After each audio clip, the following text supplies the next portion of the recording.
The art of detachment, വിട്ടുനൽകലിന്റെ കല. നമ്മുടെ ജീവിതത്തിൽ അനുഭവിക്കുന്ന ഭൂരിഭാഗം മാനസിക ബുദ്ധിമുട്ടുകളും വേവലാതികളും ഒരൊറ്റ കാരണത്തിൽ നിന്നാണ് ഉടലെടുക്കുന്നത്. എല്ലാത്തിനെയും മുറുകെ പിടിക്കാനുള്ള നമ്മുടെ അമിതമായ ശാഠ്യം. ജനിക്കുന്നതു മുതൽ എന്തൊക്കെയോ സ്വന്തമാക്കാനും അവയെ കൈവിട്ടു പോകാതെ കാത്തു സൂക്ഷിക്കാനുമുള്ള കഠിനമായ നെട്ടോട്ടത്തിലാണ് മനുഷ്യൻ. വ്യക്തികൾ, പദവികൾ, ഭൗതിക സമ്പത്ത്, ഒടുവിൽ സ്വന്തം ചിന്തകളും പ്രതീക്ഷകളും പോലും നമ്മൾ വിട്ടുകൊടുക്കാതെ മുറുകെ പിടിക്കുന്നു. എന്നാൽ പ്രകൃതിയുടെ അടിസ്ഥാന നിയമം തന്നെ മാറ്റമാണ് എന്ന് നാം മറന്നുപോകുന്നു. പിടിച്ചു നിർത്താൻ ശ്രമിക്കും തോറും സങ്കടങ്ങൾ കൂടുകയും ഒടുവിൽ കയ്യിലെ പിടി അല്പം അയക്കാൻ തയ്യാറാകുമ്പോൾ മാത്രം ജീവിതം കൂടുതൽ മനോഹരമായി മാറുകയും ചെയ്യും. ഈ വലിയ തിരിച്ചറിവിലേക്കുള്ള മനോഹരമായ ഒരു യാത്രയാണ് ശുഭം കുമാർ സിംഗ് എഴുതിയ ദ ആർട്ട് ഓഫ് ഡിറ്റാച്ച്മെന്റ് എന്ന പുസ്തകം. പലരും വിട്ടുനൽകൽ അല്ലെങ്കിൽ അനാസക്തി എന്ന വാക്കിനെ വളരെ തെറ്റായ രീതിയിലാണ് മനസ്സിലാക്കുന്നത്. ജീവിതത്തോട് വിരക്തി തോന്നുകയോ പ്രിയപ്പെട്ട ബന്ധങ്ങൾ ഉപേക്ഷിച്ച് എങ്ങോട്ടെങ്കിലും ഓടിയൊളിക്കുകയോ ചെയ്യലല്ല അത്. മറിച്ച് ബാഹ്യലോകത്ത് പൂർണ്ണ ഉത്തരവാദിത്തത്തോടെയും സ്നേഹത്തോടെയും ജീവിക്കുമ്പോഴും ഒന്നിനും നമ്മുടെ മനസ്സിന്റെ സമാധാനം കെടുത്താൻ അനുവാദം നൽകാതിരിക്കുന്ന അവസ്ഥയാണിത്. കടലിലെ ശക്തമായ തിരമാലകൾക്കിടയിലൂടെ ഒഴുകിപ്പോകാതെ ശാന്തമായി നീന്താൻ പഠിക്കുന്നത് പോലെയാണ് ഇത്. എങ്ങനെ ആഴത്തിൽ സ്നേഹിക്കാം, എന്നാൽ അതിൽ അടിമപ്പെടാതിരിക്കാം എന്നും, എങ്ങനെ വലിയ ലക്ഷ്യങ്ങൾക്കായി കഠിനാധ്വാനം ചെയ്യാം, എന്നാൽ അതിൻ്റെ വിജയപരാജയങ്ങളെക്കുറിച്ച് ആകുലപ്പെടാതിരിക്കാം എന്നുമാണ് ഈ പുസ്തകം നമ്മളെ പഠിപ്പിക്കുന്നത്. 4 ഘട്ടങ്ങളിലൂടെയാണ് ഈ പുസ്തകം വായനക്കാരനെ നയിക്കുന്നത്. വർത്തമാന നിമിഷത്തിന്റെ പ്രാധാന്യം മനസ്സിലാക്കിക്കൊണ്ട് സ്വന്തം സാന്നിധ്യത്തെ തൊട്ടറിയാൻ നാം ശീലിക്കുന്നു. അതിവേഗം പായുന്ന ഈ ലോകത്ത് ശാന്തതയുടെ ശക്തി എങ്ങനെ നമ്മുടെ ജീവശ്വാസമാക്കാം എന്ന് നാം കണ്ടെത്തുന്നു.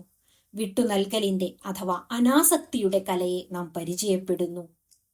പ്രതീക്ഷകളും നിയന്ത്രണങ്ങളും ഒഴിവാക്കിക്കൊണ്ട് എങ്ങനെ യഥാർത്ഥ സ്വാതന്ത്ര്യം നേടാം എന്ന് ഇതിലൂടെ വ്യക്തമാകുന്നു. ഏകാന്തതയെ ഒരു ശാപമായി കാണാതെ സ്വന്തം വ്യക്തിത്വത്തെ വളർത്തിയെടുക്കാനുള്ള ഒരു മഹാശക്തിയായി മാറ്റിയെടുക്കാൻ നാം പഠിക്കുന്നു. ഈ പുസ്തകം ചില വരണ്ട തത്വചിന്തകളല്ല, മറിച്ച് ദിവസേനയുള്ള ജീവിതത്തിൽ പ്രാവർത്തികമാക്കേണ്ട മാറ്റങ്ങളുടെ ഒരു പ്രായോഗിക ഭൂപടമാണ്. ഓരോ പേജും മറിക്കുമ്പോൾ വായനക്കാരൻ സ്വന്തം ജീവിതത്തിലേക്കും ചിന്തകളിലേക്കും ഒരു കണ്ണാടി പിടിച്ചു നോക്കാൻ പ്രേരിപ്പിക്കപ്പെടും.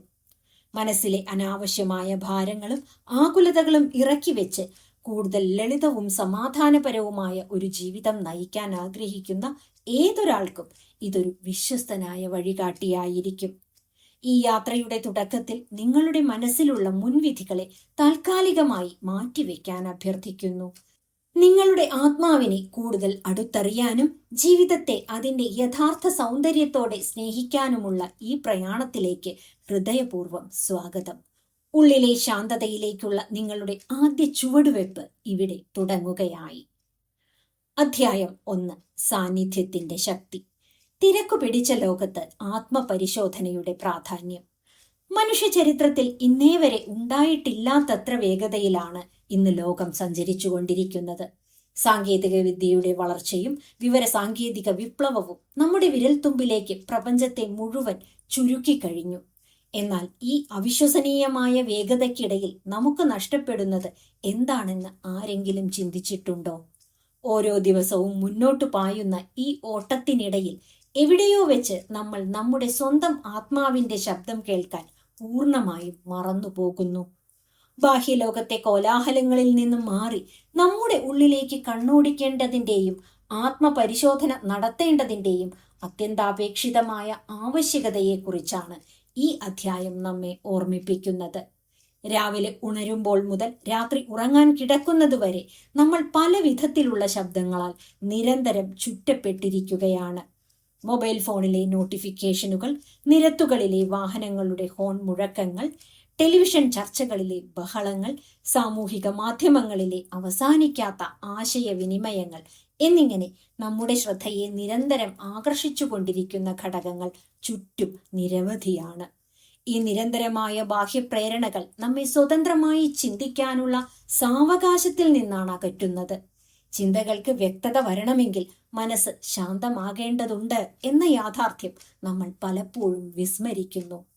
ലോകത്തിലെ ഏറ്റവും വലിയ ശക്തി നിശബ്ദതയാണെന്നും മനുഷ്യ ചരിത്രത്തിലെ മഹത്തായ എല്ലാ സൃഷ്ടികളും ആശയങ്ങളും ജനിച്ചത് ആഴമേറിയ നിശബ്ദതയിൽ നിന്നാണെന്നും ഉള്ള തിരിച്ചറിവ് ഇവിടെയാണ് പ്രസക്തമാകുന്നത്. പലരും നിശബ്ദതയെ ശബ്ദമില്ലായ്മയായിട്ടാണ് വ്യാഖ്യാനിക്കുന്നത്. എന്നാൽ യഥാർത്ഥ നിശബ്ദത ബാഹ്യമായ ശബ്ദങ്ങളുടെ അഭാവം മാത്രമല്ല, മനസ്സിന്റെ ആഴത്തിലുള്ള ശാന്തതയാണ്. ഉള്ളിൽ ചിന്തകളുടെ അനാവശ്യമായ വേലിയേറ്റങ്ങൾ ഇല്ലാതിരിക്കുകയും വർത്തമാനകാല നിമിഷത്തിൽ പൂർണ്ണമായി ജീവിക്കാൻ സാധിക്കുകയും ചെയ്യുന്ന അവസ്ഥയെയാണ് നമ്മൾ നിശബ്ദത എന്ന് വിളിക്കുന്നത്. ഇതിനെ ബാഹ്യമായ നിശബ്ദതയെന്നും ശാരീരികമായ നിശബ്ദതയെന്നും ആന്തരികമായ നിശബ്ദതയെന്നും മൂന്നായി തരംതിരിക്കാൻ സാധിക്കും. ചുറ്റുമുള്ള ശബ്ദങ്ങൾ ഇല്ലാതിരിക്കുന്ന പ്രകൃതിയുടെ അവസ്ഥ ബാഹ്യ നിശബ്ദതയാകുമ്പോൾ അനാവശ്യമായ സംസാരങ്ങളിൽ നിന്നും ചലനങ്ങളിൽ നിന്നും മാറി ശരീരത്തിന് നൽകുന്ന വിശ്രമം ശാരീരിക നിശബ്ദതയായി മാറുന്നു. എന്നാൽ ഇതിനെല്ലാം അപ്പുറം മനസ്സിലെ അനാവശ്യ ചിന്തകളും ഉത്കണ്ഠകളും അടങ്ങിയിരിക്കുന്ന ശാന്തമായ അവസ്ഥയാണ് ആന്തരിക നിശബ്ദതയായി പരിണമിക്കുന്നത്. നമ്മുടെ ജീവിതത്തിൽ വന്നിട്ടുള്ള മാറ്റങ്ങളെയും നാം എങ്ങോട്ടാണ് സഞ്ചരിക്കുന്നത് എന്നതിനെയും കുറിച്ച് ആഴത്തിൽ ചിന്തിക്കുന്ന പ്രക്രിയയാണ് ആത്മപരിശോധന. ആത്മപരിശോധനയില്ലാത്ത ജീവിതം നിയന്ത്രണമില്ലാത്ത ഒരു തോണി പോലെയാണ്. അത് കാറ്റുവീശുന്ന ഏത് ദിശയിലേക്കും ലക്ഷ്യമില്ലാതെ ഒഴുകിപ്പോകും. ദിവസവും അല്പസമയം സ്വയം വിലയിരുത്താനായി മാറ്റിവെക്കുമ്പോൾ നമ്മുടെ ബലഹീനതകളും കരുത്തും എന്തൊക്കെയാണെന്ന് കൃത്യമായി മനസ്സിലാക്കാൻ സാധിക്കും. മനസ്സിനെ അലട്ടുന്ന പ്രശ്നങ്ങൾക്ക് വ്യക്തമായ പരിഹാരം കണ്ടെത്താൻ ഈ ശാന്തമായ ചിന്തകൾ സഹായിക്കുന്നു എന്നതിനാൽ മാനസിക സമ്മർദ്ദം സ്വയം ഇല്ലാതാവുകയും ചെയ്യും. വൈകാരികമായ എടുത്തുചാട്ടങ്ങൾക്ക് പകരം വിവേകത്തോടെ ജീവിതത്തിലെ പ്രധാനപ്പെട്ട തീരുമാനങ്ങൾ എടുക്കാനും മറ്റുള്ളവരുമായുള്ള നമ്മുടെ ഇടപെടലുകളെ വിലയിരുത്തി തെറ്റുകൾ തിരുത്താനും ഇത് വഴി തുറക്കുന്നു. നിശബ്ദതയുടെയും ആത്മപരിശോധനയുടെയും ഏറ്റവും മികച്ച അധ്യാപകൻ എപ്പോഴും പ്രകൃതി തന്നെയാണ്. ഒരു മരത്തിന്റെ വളർച്ചയിലോ പുഴയുടെ ഒഴുക്കിലോ യാതൊരുവിധ കോലാഹലങ്ങളും നമുക്ക് കാണാൻ സാധിക്കില്ല. അവ വളരെ നിശബ്ദമായി തങ്ങളുടെ ധർമ്മം നിർവഹിച്ചുകൊണ്ട് പ്രകൃതിയോട് ലയിച്ചു ചേരുന്നു. പ്രകൃതിയോടിണങ്ങി കുറച്ചു സമയം ചെലവഴിക്കുന്നത് നമ്മുടെ തലച്ചോറിന്റെ പ്രവർത്തനങ്ങളെ ഉത്തേജിപ്പിക്കും എന്നും സർഗാത്മകത വർദ്ധിപ്പിക്കും എന്നും ആധുനിക ശാസ്ത്രം പോലും തെളിയിച്ചിട്ടുണ്ട്. നഗരങ്ങളിലെ തിരക്കുകളിൽ നിന്ന് മാറി ഒരു പാർക്കിലോ കടൽ തീരത്തോ അല്ലെങ്കിൽ ഒരു മലമുകളിലോ ചെലവഴിക്കുന്ന നിമിഷങ്ങൾ മനസ്സിന് പുത്തൻ ഉണർവ് നൽകാൻ സഹായിക്കും. അതുകൊണ്ട് തന്നെ മൊബൈൽ ഫോണുകൾ മാറ്റിവെച്ചും കുറച്ചു സമയം മൗനം പാലിച്ചും ദിവസേനയുള്ള അനുഭവങ്ങൾ ഡയറിയിൽ എഴുതിയും ശ്വാസഗതിയിൽ മാത്രം ശ്രദ്ധ കേന്ദ്രീകരിച്ച് ധ്യാനിച്ചും ഈ നിശബ്ദതയെ നമ്മുടെ ജീവിതത്തിന്റെ ഭാഗമാക്കാൻ നമ്മൾ ശീലിക്കേണ്ടതുണ്ട്. ഓട്ടത്തിനിടയിൽ എപ്പോഴെങ്കിലും ഒന്ന് നിർത്തി ദീർഘമായി ശ്വാസമെടുക്കാൻ മനുഷ്യൻ ഒരിക്കലും മടിക്കരുത്. ജീവിതം എന്നത് കേവലം ഒരു ലക്ഷ്യസ്ഥാനത്തെത്തിച്ചേരൽ മാത്രമല്ല, ആ യാത്രയെ പൂർണ്ണമായി ആസ്വദിക്കൽ കൂടിയാണ്.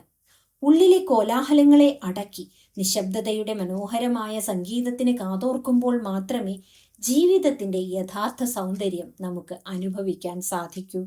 സ്വയം കണ്ടെത്താനും സ്വന്തം ആത്മാവിനെ അറിയാനും ഉള്ള ഈ മഹത്തായ യാത്ര ഇന്നിൽ നിന്ന്, ഈ നിമിഷത്തിൽ നിന്ന് തന്നെ നമുക്ക് ആരംഭിക്കാം. അധ്യായം 2: ശാന്തതയുടെ ശക്തി. ആധുനിക ജീവിതത്തിലെ അമിതമായ ഓട്ടപ്പാച്ചിലുകളും അതിന്റെ പ്രത്യാഘാതങ്ങളും. എല്ലായ്പ്പോഴും എങ്ങോട്ടോ ഓടിക്കൊണ്ടിരിക്കുന്ന ഒരു സമൂഹത്തിലാണ് നാം ഇന്ന് ജീവിക്കുന്നത്. അതിവേഗ ഇന്റർനെറ്റും ഉടനടി ഫലം തരുന്ന സാങ്കേതിക വിദ്യകളും നമ്മുടെ ക്ഷമയെ പൂർണ്ണമായും ഇല്ലാതാക്കിയിരിക്കുന്നു. എന്തും പെട്ടെന്ന് വേണമെന്ന ആഗ്രഹം മനുഷ്യനെ ഒരുതരം അദൃശ്യമായ മത്സരപ്പാച്ചിലിലേക്ക് തള്ളിവിട്ടിരിക്കുകയാണ്. കൂടുതൽ പണം, ഉയർന്ന പദവി, മെച്ചപ്പെട്ട ജീവിത സൗകര്യങ്ങൾ എന്നിവയ്ക്ക് പിന്നാലെയുള്ള ഈ ഓട്ടത്തിനിടയിൽ നാം ജീവിക്കാൻ തന്നെ മറന്നുപോകുന്നു എന്നതാണ് യാഥാർത്ഥ്യം. വിജയം എന്നത് ലക്ഷ്യസ്ഥാനത്ത് എത്തുമ്പോൾ മാത്രം ലഭിക്കുന്ന ഒന്നല്ലെന്നും യാത്രയിലുടനീളം അനുഭവിക്കേണ്ടതാണ് എന്നുമുള്ള സത്യം ഈ വേഗതയുടെ കെണിയിൽപ്പെട്ട് നമുക്ക് നഷ്ടമാകുന്നു. ഈ അമിതമായ വേഗത മനുഷ്യനിൽ ഉണ്ടാക്കുന്ന ഏറ്റവും വലിയ പ്രത്യാഘാതം വിട്ടുമാറാത്ത മാനസിക സമ്മർദ്ദമാണ്. എപ്പോഴും എന്തോ ഒന്ന് ചെയ്യാനുണ്ടെന്ന തോന്നലും മറ്റുള്ളവരെക്കാൾ പിന്നിലായി പോകുമോ എന്ന ഭയവും നമ്മുടെ നാഡീവ്യൂഹത്തെ നിരന്തരം ഉത്തേജിപ്പിച്ച് നിർത്തുന്നു. ഇത് ഉറക്കമില്ലായ്മ, ഉത്കണ്ഠ, വിഷാദം തുടങ്ങിയ മാനസിക ബുദ്ധിമുട്ടുകളിലേക്കും രക്തസമ്മർദ്ദവും ഹൃദ്രോഗങ്ങളും പോലുള്ള ശാരീരിക അസുഖങ്ങളിലേക്കും മനുഷ്യനെ നയിക്കുന്നു. സ്വന്തം ശരീരവും മനസ്സും നൽകുന്ന മുന്നറിയിപ്പുകളെ അവഗണിച്ചുകൊണ്ട് മുന്നോട്ടു പായുന്നവർ ഒടുവിൽ എത്തിച്ചേരുന്നത് വലിയൊരു ശൂന്യതയിലേക്കാണ്. ജീവിതത്തിന്റെ താളം തെറ്റിക്കുന്ന ഈ ഹറി സിൻഡ്രോം ആധുനിക മനുഷ്യൻ നേരിടുന്ന ഏറ്റവും വലിയ വെല്ലുവിളിയായി മാറിയിരിക്കുന്നു. ഓട്ടപ്പാച്ചിലുകൾക്കിടയിൽ നമുക്ക് നഷ്ടമാകുന്ന മറ്റൊന്ന് ആഴമേറിയ ബന്ധങ്ങളാണ്. പ്രിയപ്പെട്ടവരോടൊപ്പം അല്പം സമയം സംസാരിച്ചിരിക്കാനോ അവരുടെ സങ്കടങ്ങൾ കേൾക്കാനോ ഉള്ള സാവകാശം ഇന്ന് പലർക്കുമില്ല. ഡിജിറ്റൽ സന്ദേശങ്ങളിലൂടെയും സോഷ്യൽ മീഡിയ ലൈക്കുകളിലൂടെയും ബന്ധങ്ങളെ ഉപരിപ്ലവമായി നിലനിർത്താനാണ് നാം ശ്രമിക്കുന്നത്. ഒരു മേശയ്ക്ക് ചുറ്റുമിരുന്ന് ഭക്ഷണം കഴിക്കുമ്പോഴും ശ്രദ്ധ മുഴുവൻ മൊബൈൽ സ്ക്രീനുകളിൽ ആയിരിക്കുന്ന കാഴ്ച വളരെ സാധാരണമായി കഴിഞ്ഞു. ഈ തിരക്ക് നമ്മുടെ കുടുംബ ബന്ധങ്ങളിലെ ഊഷ്മളത കുറയ്ക്കുകയും മനുഷ്യനെ ജനക്കൂട്ടത്തിനിടയിലും ഒറ്റപ്പെട്ടവനാക്കി മാറ്റുകയും ചെയ്യുന്നു. യഥാർത്ഥ സന്തോഷം എന്നത് ഭൗതിക നേട്ടങ്ങളിൽ മാത്രമല്ല, മറിച്ച് നമ്മെ സ്നേഹിക്കുന്ന മനുഷ്യർക്കൊപ്പം ചെലവഴിക്കുന്ന നിമിഷങ്ങളിൽ കൂടിയാണ് എന്ന് നാം തിരിച്ചറിയേണ്ടതുണ്ട്. വിജയത്തിലേക്കുള്ള കുറുക്കുവഴികൾ തേടുന്നതാണ് വേഗതയുടെ കെണിയിലെ മറ്റൊരപകടം.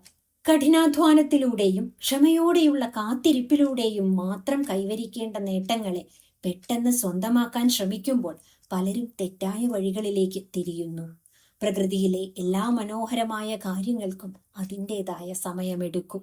ഒരു വിത്ത് മുളച്ച് വൃക്ഷമാകാനും അതിൽ ഫലങ്ങൾ ഉണ്ടാകാനും നിശ്ചിത കാലയളവ് ആവശ്യമാണ്. ഈ സ്വാഭാവികമായ വളർച്ചാഘട്ടങ്ങളെ മറികടക്കാൻ ശ്രമിക്കുന്നത് പരാജയത്തിലും നിരാശയിലുമാണ് കലാശിക്കുക. ജീവിതത്തിൽ വലിയ ലക്ഷ്യങ്ങൾ കൈവരിക്കാൻ ആഗ്രഹിക്കുന്നവർക്ക് വേഗതയല്ല, മറിച്ച് സ്ഥിരതയും ക്ഷമയുമാണ് ആവശ്യം എന്ന തിരിച്ചറിവ് അത്യന്താപേക്ഷിതമാണ്. ഈ വേഗതയുടെ കെണിയിൽ നിന്ന് രക്ഷപ്പെടാൻ ജീവിതത്തിന്റെ വേഗത മനഃപൂർവ്വം കുറയ്ക്കുക മാത്രമാണ് ഏക പോംവഴി. ദിവസവും കുറച്ചു സമയം യാതൊരുവിധ ജോലികളിലും ഏർപ്പെടാതെ ശാന്തമായിരിക്കാൻ നമ്മൾ ശീലിക്കണം. പ്രഭാത ഭക്ഷണം കഴിക്കുമ്പോഴോ ചായ കുടിക്കുമ്പോഴോ മറ്റു ചിന്തകളെല്ലാം മാറ്റിവെച്ച് ആ നിമിഷത്തെ ആസ്വദിക്കാൻ ശ്രമിക്കുക.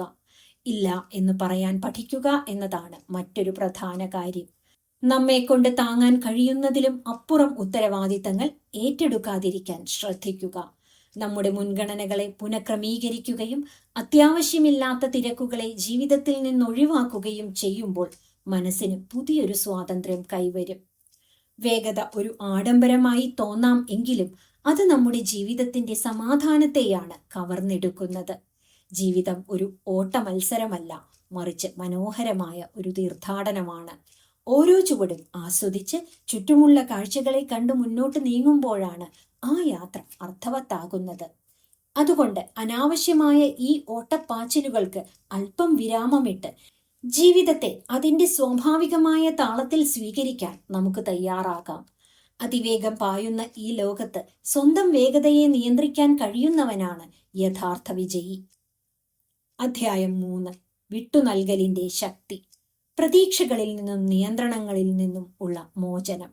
മനുഷ്യന്റെ ഭൂരിഭാഗം ദുഃഖങ്ങൾക്കും കാരണം അവൻ മറ്റുള്ളവരിലും സാഹചര്യങ്ങളിലും അമിതമായി വെച്ചു പുലർത്തുന്ന പ്രതീക്ഷകളാണ്. എപ്പോഴും കാര്യങ്ങൾ താൻ ആഗ്രഹിക്കുന്നത് പോലെ തന്നെ നടക്കണം എന്ന വാശി നമ്മെ മാനസികമായി തളർത്തുകയേ ഉള്ളൂ. ജീവിതത്തിലെ എല്ലാ കാര്യങ്ങളെയും നമ്മുടെ നിയന്ത്രണത്തിലാക്കാൻ കഴിയില്ല എന്ന വലിയ സത്യം തിരിച്ചറിയുന്നിടത്താണ് അനാസക്തിയുടെ അല്ലെങ്കിൽ വിട്ടുനൽകലിന്റെ പ്രസക്തി ആരംഭിക്കുന്നത്.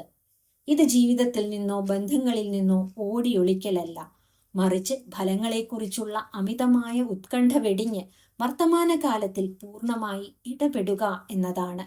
നമ്മുടെ ആഗ്രഹങ്ങളും പ്രതീക്ഷകളും വിചാരിച്ചതുപോലെ നടക്കാതെ വരുമ്പോൾ ഉണ്ടാകുന്ന ആ നിരാശയെ അതിജീവിക്കാൻ ഈ മനസ്സിന്റെ അവസ്ഥ നമ്മെ പ്രാപ്തമാക്കും. വൈകാരികമായി കാര്യങ്ങളെ വിട്ടു നൽകുക എന്നത് ഒരു കലയാണ്. അത് പരിശീലിച്ചെടുക്കാൻ സമയവും കഠിന ശ്രമവും ആവശ്യമാണ്. ഏതൊരു വ്യക്തിയോടും സാഹചര്യത്തോടും ഉള്ള നമ്മുടെ അമിതമായ വൈകാരികമായ ഒട്ടിനിൽപ്പാണ് പലപ്പോഴും നമ്മെ ദുരിതത്തിലാക്കുന്നത്. ഒരു കാര്യത്തോട് കൂടുതൽ അടുക്കും തോറും അതിൽ മാറ്റങ്ങൾ വരുമ്പോൾ നമുക്ക് സങ്കടം വരുന്നു. പ്രകൃതിയിലെ എല്ലാ കാര്യങ്ങളും നിരന്തരം മാറിക്കൊണ്ടിരിക്കുമ്പോൾ നമ്മൾ മാത്രം പഴയ അവസ്ഥകളിൽ പിടിച്ചു തൂങ്ങാൻ ശ്രമിക്കുന്നത് കൊണ്ടാണ് കഷ്ടപ്പാടുകൾ ഉണ്ടാകുന്നത്. ഈ അറ്റാച്ച്മെന്റും വേദനയും തമ്മിലുള്ള അവിഭാജ്യമായ ബന്ധത്തെക്കുറിച്ച് എല്ലാ ആത്മീയ ആചാര്യന്മാരും മനഃശാസ്ത്രജ്ഞരും ഒരേപോലെ അടിവരയിട്ട് പറയുന്നുണ്ട്. ബന്ധങ്ങളിൽ സ്നേഹവും കരുതലും ഒക്കെ വേണമെങ്കിലും അവ നമ്മുടെ മനസമാധാനം കളയുന്ന രീതിയിലുള്ള അമിത ആശ്രിതത്വമായി മാറാതെ നോക്കാൻ വൈകാരികമായ ഈ അകലം പാലിക്കലിന് മാത്രമേ സാധിക്കൂ. ആധുനിക മനുഷ്യൻ വീഴുന്ന മറ്റൊരു വലിയ കെണിയാണ് മറ്റുള്ളവരുടെ അംഗീകാരത്തിനായുള്ള നിരന്തരമായ നെട്ടോട്ടം. മറ്റുള്ളവർ നമ്മെക്കുറിച്ച് എന്ത് വിചാരിക്കുന്നു, അവർ നമ്മെ പ്രശംസിക്കുന്നുണ്ടോ എന്നതിനെ അടിസ്ഥാനമാക്കിയാണ് പലരും സ്വന്തം സന്തോഷം നിശ്ചയിക്കുന്നത്. ഈ അവസ്ഥ നമ്മുടെ ജീവിതത്തിന്റെ നിയന്ത്രണം മറ്റുള്ളവരുടെ കൈകളിൽ ഏൽപ്പിക്കുന്നതിന് തുല്യമാണ്. മറ്റുള്ളവരുടെ താല്പര്യങ്ങൾക്കനുസരിച്ച് ജീവിക്കാൻ ശ്രമിക്കുമ്പോൾ നമുക്ക് സ്വന്തം വ്യക്തിത്വവും സമാധാനവും നഷ്ടപ്പെടുന്നു. എന്നാൽ വിട്ടുനൽകൽ ശീലിക്കുന്ന ഒരു വ്യക്തിക്ക് ബാഹ്യമായ ഇത്തരം അംഗീകാരങ്ങളുടെ ആവശ്യമില്ല. അവൻ തന്റെ ആന്തരിക മൂല്യങ്ങളിലും ശരികളിലും വിശ്വസിച്ച് ജീവിക്കുന്നു. അതുകൊണ്ട് തന്നെ മറ്റുള്ളവരുടെ വിമർശനങ്ങൾക്കോ പരിഹാസങ്ങൾക്കോ അവന്റെ ആത്മവിശ്വാസത്തെ തകർക്കാൻ കഴിയില്ല. ജീവിതത്തിൽ പലർക്കും സംഭവിക്കുന്ന ഒരു വലിയ തെറ്റാണ് സ്നേഹവും അമിതമായ ഒട്ടിനിൽപ്പും തമ്മിലുള്ള വ്യത്യാസം തിരിച്ചറിയാത്തത്. നമ്മൾ മറ്റൊരാളെ സ്നേഹിക്കുന്നു എന്ന് പറയുമ്പോൾ പലപ്പോഴും അവരെ നമ്മുടെ ഇഷ്ടത്തിനനുസരിച്ച് നിയന്ത്രിക്കാനാണ് ശ്രമിക്കുന്നത്. ഈ നിയന്ത്രണം എന്നത് യഥാർത്ഥത്തിൽ ഒരു മിഥ്യ മാത്രമാണ്. നമുക്ക് ഈ ലോകത്തിൽ ഒരു വ്യക്തിയെയോ ഒരു സാഹചര്യത്തെയോ പൂർണ്ണമായി നിയന്ത്രിക്കാൻ കഴിയില്ല. സ്വന്തം ചിന്തകളെയും പ്രവൃത്തികളെയും മാത്രമേ നിയന്ത്രിക്കാൻ സാധിക്കൂ. എല്ലാം എൻ്റെ വരുതിയിലാക്കണം എന്ന ചിന്തയിൽ നിന്ന് ഉടലെടുക്കുന്നതാണ് അനാവശ്യമായ ഭയവും ആകുലതകളും. മറ്റുള്ളവർക്ക് അവരുടെ സ്വാതന്ത്ര്യം നൽകിക്കൊണ്ട് തന്നെ അവരെ സ്നേഹിക്കാൻ കഴിയുന്നതാണ് യഥാർത്ഥത്തിലുള്ള കരുതൽ. ജീവിതത്തിലെ ഏറ്റവും വലിയ സ്വാതന്ത്ര്യം കാര്യങ്ങളെ അവയുടെ വഴിക്ക് വിട്ടുനൽകാൻ പഠിക്കുന്നതിലാണ് അടങ്ങിയിരിക്കുന്നത്. ഭൂതകാലത്തിലെ സങ്കടകരമായ ഓർമ്മകളെയും കൈവിട്ടുപോയ അവസരങ്ങളെയും മനസ്സിൽ കെട്ടിപ്പിടിച്ചുകൊണ്ടിരിക്കുന്നത് നമ്മുടെ ഇന്നത്തെ ദിവസത്തെ കൂടി നശിപ്പിക്കും. കടന്നുപോയത് കടന്നുപോയി എന്ന് സമ്മതിക്കാനും പുതിയ മാറ്റങ്ങളെ ഉൾക്കൊള്ളാനും മനസ്സിനെ പാകപ്പെടുത്തണം. കയ്യിലുള്ള പിടി അല്പം അയക്കുമ്പോൾ മാത്രമാണ് നമുക്ക് പുതിയ കാര്യങ്ങളെ സ്വീകരിക്കാൻ കൈകൾ നീട്ടാൻ സാധിക്കുന്നത്. ഈ വിട്ടുനൽകൽ മനസ്സിന് നൽകുന്ന ഭാരം കുറയ്ക്കൽ ചെറുതല്ല. എല്ലാ ഭാരങ്ങളും ഇറക്കി വെച്ച് ജീവിതത്തിന്റെ ഒഴുക്കിനൊപ്പം നീന്താൻ പഠിക്കുന്നവന് മാത്രമേ യഥാർത്ഥ സന്തോഷവും സമാധാനവും അനുഭവിക്കാൻ കഴിയൂ. വിട്ടുനൽകൽ എന്നത് നിസ്സംഗതയോ ഒന്നിനോടും താല്പര്യമില്ലാത്ത അവസ്ഥയോ അല്ല. മറിച്ച് എല്ലാ കാര്യങ്ങളിലും പൂർണ്ണ ഉത്തരവാദിത്വത്തോടെ പങ്കാളിയാകുമ്പോഴും അതിന്റെ വിജയപരാജയങ്ങളിൽ മനസ്സിന്റെ സമനില തെറ്റാതെ സൂക്ഷിക്കുന്ന ഉദാത്തമായ അവസ്ഥയാണ്. നമ്മുടെ കർമ്മങ്ങൾ ഏറ്റവും മികച്ച രീതിയിൽ ചെയ്യുക, അതിന്റെ ഫലം എന്തായാലും അതിനെ മടി കൂടാതെ സ്വീകരിക്കുക എന്നതാണ് ഈ തത്വചിന്തയുടെ കാതൽ. പ്രതീക്ഷകളുടെയും നിയന്ത്രണങ്ങളുടെയും കടുപ്പമേറിയ ചങ്ങലകൾ പൊട്ടിച്ചെറിഞ്ഞ് സ്വാതന്ത്ര്യത്തിന്റെ ആകാശത്തേക്ക് ചിറകടിച്ചുയരാൻ നമുക്ക് സാധിക്കണം. ബാഹ്യമായ എല്ലാ കെട്ടുപാടുകളിൽ നിന്നും മനസ്സിനെ മോചിപ്പിച്ച് ഉള്ളിലുള്ള ആത്മശാന്തി കണ്ടെത്താനുള്ള വലിയൊരു ചുവടുവെപ്പായി ഇതിനെ നമ്മുടെ ജീവിതത്തിൽ നമുക്ക് പ്രതിഷ്ഠിക്കാം. അധ്യായം 4: തനിച്ചിരിക്കലിന്റെ ശക്തി. ഒറ്റപ്പെടലിന്റെ ഭയത്തിൽ നിന്നും ബാഹ്യ കോലാഹലങ്ങളിൽ നിന്നും ഉള്ള മോചനം. മനുഷ്യൻ ഒരു സാമൂഹിക ജീവിയാണെങ്കിലും സ്വന്തം ആത്മാവിനെ തൊട്ടറിയാൻ അവന് ഏകാന്തതയുടെ നിമിഷങ്ങൾ അത്യാവശ്യമാണ്. എന്നാൽ ആധുനിക സമൂഹം ഏകാന്തതയെ ഒരു ശാപമായോ അല്ലെങ്കിൽ മാനസികമായ ഒരു പോരായ്മയായോ ആണ് പലപ്പോഴും ചിത്രീകരിക്കുന്നത്. എപ്പോഴും ആരെങ്കിലുമൊക്കെ കൂടെയുണ്ടാകണം എന്നും നിരന്തരം സമ്പർക്കങ്ങളിൽ ഏർപ്പെടണം എന്നുമുള്ള ചിന്ത മനുഷ്യനിൽ തനിച്ചിരിക്കാനുള്ള ഭയത്തെയാണ് വളർത്തുന്നത്. ഈ അധ്യായം വ്യക്തമാക്കുന്നത് തനിച്ചിരിക്കുക എന്നത് മറ്റാരും ഇല്ലാത്തതുകൊണ്ടുണ്ടാകുന്ന ഒറ്റപ്പെടലല്ല, മറിച്ച് അത് നമ്മളിലേക്ക് തന്നെ മടങ്ങാനുള്ള, സ്വന്തം സാന്നിധ്യം ആസ്വദിക്കാനുള്ള മനോഹരമായ അവസരമാണെന്നാണ്. ബാഹ്യമായ എല്ലാ കോലാഹലങ്ങളിൽ നിന്നും മാറി സ്വന്തം ചിന്തകളെ ദർശിക്കാൻ തുടങ്ങുമ്പോൾ മാത്രമാണ് ഒരു മനുഷ്യൻ മാനസികമായി കൂടുതൽ കരുത്തനാകുന്നത്. ഒറ്റപ്പെടലും തനിച്ചിരിക്കലും തമ്മിൽ വലിയ അന്തരമുണ്ട്. ഒറ്റപ്പെടൽ എന്നത് ഒരു തരം ശൂന്യതയാണ്. മറ്റുള്ളവരാൽ ഉപേക്ഷിക്കപ്പെട്ടു എന്ന തോന്നലിൽ നിന്ന് ജനിക്കുന്ന വേദനയാണ്. ജനക്കൂട്ടത്തിന് നടുവിൽ നിൽക്കുമ്പോൾ പോലും ഒരാൾക്ക് കഠിനമായ ഒറ്റപ്പെടൽ അനുഭവപ്പെടാം. എന്നാൽ തനിച്ചിരിക്കൽ എന്നത് പൂർണ്ണതയുടെ അവസ്ഥയാണ്. അവിടെ മനുഷ്യൻ മറ്റൊരാളെയും ആശ്രയിക്കാതെ സ്വന്തം ചിന്തകളിലും സർഗാത്മകതയിലും സന്തോഷം കണ്ടെത്തുന്നു. തനിച്ചിരിക്കാൻ ഭയപ്പെടുന്നവർ യഥാർത്ഥത്തിൽ ഭയപ്പെടുന്നത് അവരുടെ സ്വന്തം ചിന്തകളെ തന്നെയാണ്. ബാഹ്യമായ വിനോദങ്ങളോ മൊബൈൽ സ്ക്രീനുകളോ ഇല്ലാതെ അല്പസമയം പോലും ഇരിക്കാൻ കഴിയാത്ത അവസ്ഥ നമ്മുടെ ആന്തരിക ദാരിദ്ര്യത്തെയാണ് കാണിക്കുന്നത്. തനിച്ചിരിക്കുന്ന അവസ്ഥയെ പ്രണയിക്കാൻ പഠിക്കുമ്പോൾ മാത്രമേ ഒറ്റപ്പെടൽ എന്ന ഭയത്തെ നമുക്ക് ജീവിതത്തിൽ നിന്ന് എന്നേക്കുമായി തുടച്ചു മാറ്റാൻ സാധിക്കൂ. തനിച്ചിരിക്കുക എന്നത് ഒരു കലയാണ്. അത് പരിശീലിക്കുന്നതിലൂടെ നമുക്ക് വലിയ ആത്മവിശ്വാസം കൈവരുന്നു. ആധുനിക ലോകം നമ്മെ നിരന്തരം ശ്രദ്ധ തിരിക്കുന്ന പലവിധ ഘടകങ്ങളാൽ പരീക്ഷിച്ചു കൊണ്ടിരിക്കുകയാണ്.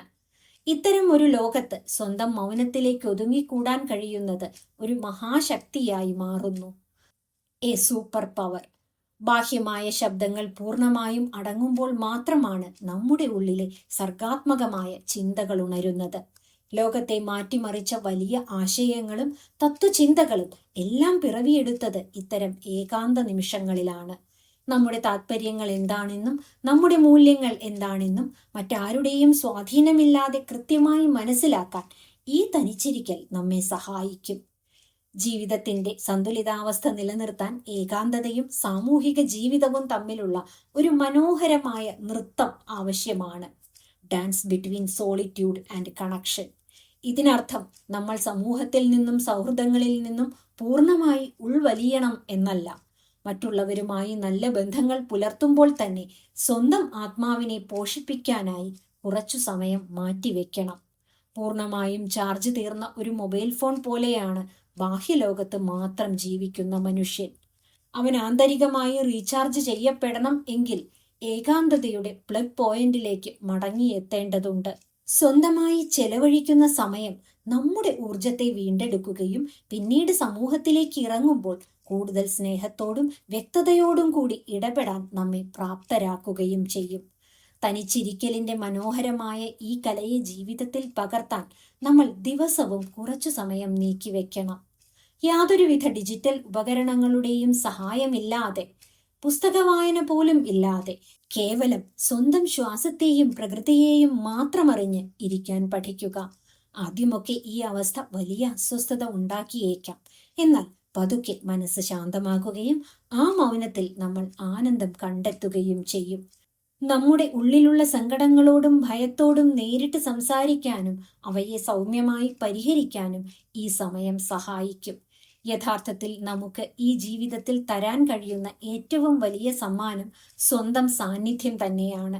മറ്റുള്ളവരുടെ സാന്നിധ്യത്തിനായി യാചിക്കുന്നതിന് പകരം സ്വന്തം കൂട്ട് ആസ്വദിക്കാൻ പഠിക്കുന്നവൻ ലോകത്തിലെ ഏറ്റവും വലിയ സ്വതന്ത്രനാണ്.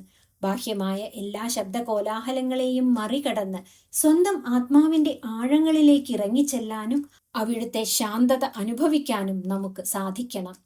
ഈ ലോകത്തിൽ നമുക്ക് എന്നെന്നും കൂട്ടുണ്ടാകുന്നത് നമ്മൾ തന്നെയാണ് എന്ന പരമമായ സത്യം തിരിച്ചറിഞ്ഞ് തനിച്ചിരിക്കലിന്റെ ഈ മഹാശക്തിയെ സന്തോഷത്തോടെ നമുക്ക് നെഞ്ചിലേറ്റാം. ദി ആർട്ട് ഓഫ് ഡിറ്റാച്ച്മെന്റ് എന്ന പുസ്തകം വായനക്കാരന് നൽകുന്നത് ദിവസേനയുള്ള ജീവിതത്തിൽ പ്രാവർത്തികമാക്കേണ്ട മാറ്റങ്ങളുടെ ഒരു പ്രായോഗിക ഭൂപടമാണ്, പ്രാക്ടിക്കൽ മാപ്പ്. കയ്യിലെ പിടി അല്പം അയക്കാൻ തയ്യാറാകുമ്പോൾ മാത്രമാണ് പുതിയ നല്ല കാര്യങ്ങളെ സ്വീകരിക്കാൻ നമ്മുടെ കൈകൾ സ്വതന്ത്രമാകുന്നത്. ഭൂതകാലത്തിന്റെ സങ്കടങ്ങളും ഭാവി കാലത്തിന്റെ ആശങ്കകളും മാറ്റിവെച്ച് ഇന്ന് ഈ നിമിഷത്തിൽ ജീവിക്കാൻ പഠിക്കുക എന്നതാണ് ഈ യാത്രയുടെ ആത്യന്തിക ലക്ഷ്യം. ഈ പുസ്തകത്തിന്റെ 4 പ്രധാന തൂണുകൾ, കോർ പില്ലേഴ്സ്, ഇങ്ങനെ സംഗ്രഹിക്കാം. സാന്നിധ്യത്തിന്റെ ശക്തി, പവർ ഓഫ് പ്രസൻസ്. ബാഹ്യലോകത്തെ കോലാഹലങ്ങളിൽ നിന്ന് മാറി ആന്തരിക നിശബ്ദത കണ്ടെത്തേണ്ടതിന്റെ ആവശ്യകത. ദിവസവും അല്പസമയം ആത്മപരിശോധനയ്ക്കായി മാറ്റിവെക്കുന്നത് ജീവിതത്തിന് വ്യക്തമായ ദിശാബോധം നൽകും. ശാന്തതയുടെ ശക്തി, ദ പവർ ഓഫ് കാംനെസ്. വിജയത്തിന് പിന്നാലെയുള്ള അമിത വേഗത മനുഷ്യരിലുണ്ടാക്കുന്ന ഹറി സിൻഡ്രോം, മാനസിക സമ്മർദ്ദം എന്നിവയെക്കുറിച്ചുള്ള മുന്നറിയിപ്പ്. ജീവിതത്തിന്റെ വേഗത മനഃപൂർവ്വം കുറച്ച് വർത്തമാന നിമിഷങ്ങളെ ആസ്വദിക്കാൻ ശീലിക്കുക. വിട്ടുനൽകലിന്റെ ശക്തി, പവർ ഓഫ് ഡിറ്റാച്ച്മെന്റ്. അനാസക്തി എന്നാൽ ബന്ധങ്ങൾ ഉപേക്ഷിച്ചോടലല്ല, മറിച്ച് ഫലങ്ങളെക്കുറിച്ചുള്ള അമിത ഉത്കണ്ഠ കൈവെടിഞ്ഞ് പൂർണ്ണ ഉത്തരവാദിത്വത്തോടെ ജീവിക്കലാണ്. മറ്റുള്ളവരുടെ അംഗീകാരത്തിനായുള്ള നെട്ടോട്ടം അവസാനിപ്പിക്കുമ്പോൾ യഥാർത്ഥ സ്വാതന്ത്ര്യം ലഭിക്കുന്നു. തനിച്ചിരിക്കലിന്റെ ശക്തി, ദ പവർ ഓഫ് സോളിറ്റ്യൂഡ്. ഒറ്റപ്പെടലും തനിച്ചിരിക്കലും തമ്മിലുള്ള വ്യത്യാസം. ഏകാന്തതയെ ഒരു ശാപമായി കാണാതെ ആന്തരികമായി റീചാർജ് ചെയ്യാനും സർഗാത്മകത വളർത്താനുമുള്ള ഒരു മഹാശക്തിയായി മാറ്റിയെടുക്കുക. മനസ്സിലെ അനാവശ്യ ഭാരങ്ങളും ഉത്കണ്ഠകളും ഇറക്കി വെച്ച് കൂടുതൽ ലളിതവും സമാധാനപരവുമായ ഒരു ജീവിതം നയിക്കാൻ ആഗ്രഹിക്കുന്ന ഏതൊരാൾക്കും ഈ പുസ്തകം വിശ്വസ്തനായ വഴികാട്ടിയാണ്. ഉള്ളിലെ ശാന്തതയിലേക്കും പരമമായ സ്വാതന്ത്ര്യത്തിലേക്കും ഉള്ള ചുവടുവയ്പ്പുകൾ നമ്മുടെ ചിന്തകളിൽ നിന്ന് തന്നെയാണ് ആരംഭിക്കേണ്ടത്. ജീവിതത്തെ അതിൻ്റെ യഥാർത്ഥ സൗന്ദര്യത്തോടെ സ്നേഹിക്കാനും ആസ്വദിക്കാനും വിട്ടുനൽകലിൻ്റെ ഈ കല നമ്മെ പ്രാപ്തമാക്കുന്നു. ഇതുപോലുള്ള വീഡിയോകൾക്കായി ഈ ചാനൽ സബ്സ്ക്രൈബ് ചെയ്യുമല്ലോ. നന്ദി.